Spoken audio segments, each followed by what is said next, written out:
जय जगन्नाथ आपण मानक प्रज्योतिषवाल को स्वागत।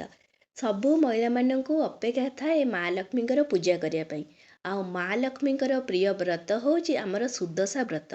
एबे 2024 चलला एबे समस्ते अपेक्षा करते आमर सुदशा व्रत केबे पड़ुची।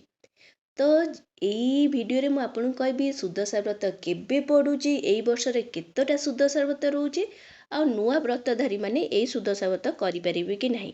मु बहुत पूर्व ये भिडटी आनुची कारण आपण कारण फास्ट समस्ते कैलेंडर देखा आरंभ हो सारे से मुझे ये भिडटी आनुची। देखु सुदशा व्रत 2024 दुईटी पड़ुची, गोटे नुहे ए वर्ष आपणकर दुईटी पड़ुची सुदशा व्रत। फास्ट सुदशा व्रत आपणकर पड़ुची एप्रिल 18 तारिख। मन रखु एप्रिल 18 तारिख दिन आपणकर फास्ट सुदशा व्रत पड़ुची। आउ सेकेंड सुदशा व्रत आपणकर अगस्ट 15 तारिख माने स्वाधीनता दिवस जो दिन आपणकर अगस्ट 15 तारिख दिन पड़ुची। माने ए वर्ष रे आपण दीटा सुदशा व्रत पाइले, गोटे होची आपणकर एप्रिल 18 आउ सेकेंड होची अगस्ट 15। देखंतु एप्रिल 18 रे जो सुदशा व्रतटी पड़ुची, आमे सुदशा व्रत केते पूजा करता जिते बेले आमर गुरुवार को दशमी तिथि पड़िबो तो सेई दिन आमर सुदशा व्रत हुए। तो एप्रिल 18 तारिख आमर होची चैत्र मासरी एई दशमी तिथि रही करी आमर गुरुवार दिनटी पड़ुची। ता सहित एईटा मध्य शुक्ल पक्षर पड़ुची। माने एप्रिल 18 तारिख रे आपण शुक्ल पक्षर माने चैत्र मासर शुक्ल पक्षर दशमी तिथि गुरुवार दिन होची आमर एप्रिल 18 तारिख। आ सेई दिन आमर मध्य चैत्र माने नवरात्र मध्य रहुची, सेटा होची लास्ट दिन दशमी तिथि लास्ट दिन बासंतिक दशहरा मध्य से दिन आपण बुझी पार्थिबे केते भल दिनटी। आ से दिन मध्य दशमी तिथि संध्या 5:31 पर्यंत मध्य दशमी तिथि रहुची। तेणु करी जो माने नुआ व्रतधारी माने जो माने नुआ नुआ पूजा करथांती तो से माने गोटे भल दिन को चूज करथांती, भल दिन बाची थांती। तो जो दिन से माने नुआ भाबे व्रत आरंभ करिवे। देखंतु फास्ट ए दिन तो शुक्ल पक्ष रहउची, ता सहित गुरुवार रहउची, दशमी तिथि रहउची। आ दशमी तिथि मध्य बहुत लेट पर्यंत माने संध्या 5:31 पर्यंत रहउची। जणे चाहिबे जदी आराम से पूजार विधि विधान भाव से माने पूजा करि परिबे, किछि असुविधा नहीं। तेणु करी एप्रिल 18 तारिख रे आपण माने चाहिबे जदी नुआ व्रतधारी माने एई दिन पूजा करि पारिबे।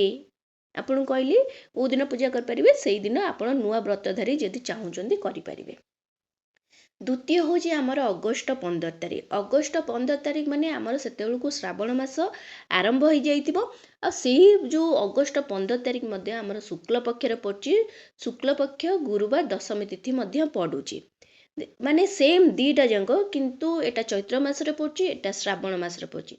डिफरेंस एतिकी रहउची जे ई जो अगस्ट 15 जोटा रहुची तार दशमी तिथि किंतु आपणकर सकाळ 10:26 पर्यंत रहुची। माने सकाळ 10:26 मध्य रहुची। तापरे एकादशी तिथि आरंभ हो जाउची।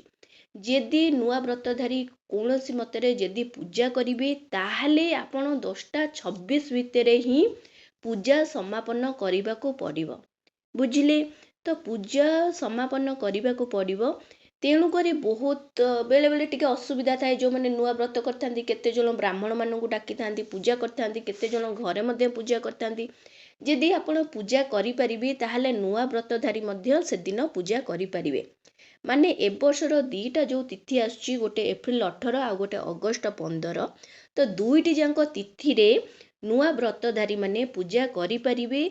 किंतु आपण जदि एप्रिल 18 तारिख रे करने को चाहूँगी ताहले नुआ व्रतधारी माने करि दियंतु, कारण से दिन दशमी तिथि आपण संध्या 5:31 पर्यंत रहुची। तेणु करी आपण जदि आराम से पूजा करि परिबे। आउ जदि आपण चाहूँगी अगस्ट 15 को आ रखंतु नाही। जो माने मु कहूची नुआ व्रतधारी जो माने धरको जो माने लेट रे बाहाइतिबे माने एप्रिल परे, तो से माने अगस्ट 15 को धरि पारिबे। किंतु से माने 10:26 भितरे तांको पूजा समापन करने को पड़िबो, कारण तापरे एकादशी तिथि आरंभ हो जिवो। आपन किछि लाभ मिलिबनी पूजा कले। जहाँ पूजा करिवे 10:30 भितरे ही आपन को पूजा करने को पड़िबो। ଏବେ ଜାଣିଲି ମୁଁ ଆପଣଙ୍କୁ କହିଦେଲି ସୁଦଶା ବ୍ରତ କେବେ ଆଉ ନୂଆ ବ୍ରତଧାରୀ ମାନେ କରିପାରିବେ କି ନାହିଁ। ଆଶା କରୁଛି ଭିଡ଼ିଓଟି ଆପଣଙ୍କୁ ବହୁତ ପସନ୍ଦ ଆସିଥିବ। ତାହେଲେ ଏଇ ଚ୍ୟାନେଲକୁ ଜଲ୍ଦି କରି ଲାଇକ୍ ସେୟାର ଆଣ୍ଡ ସବସ୍କ୍ରାଇବ୍ କରନ୍ତୁ। ଆଉ କମେଣ୍ଟ ମାଧ୍ୟମରେ କୁହନ୍ତୁ ଆପଣଙ୍କୁ ଏ ଭିଡ଼ିଓଟି କେମିତି ଲାଗିଲା। ନମସ୍କାର, ଜୟ ଜଗନ୍ନାଥ।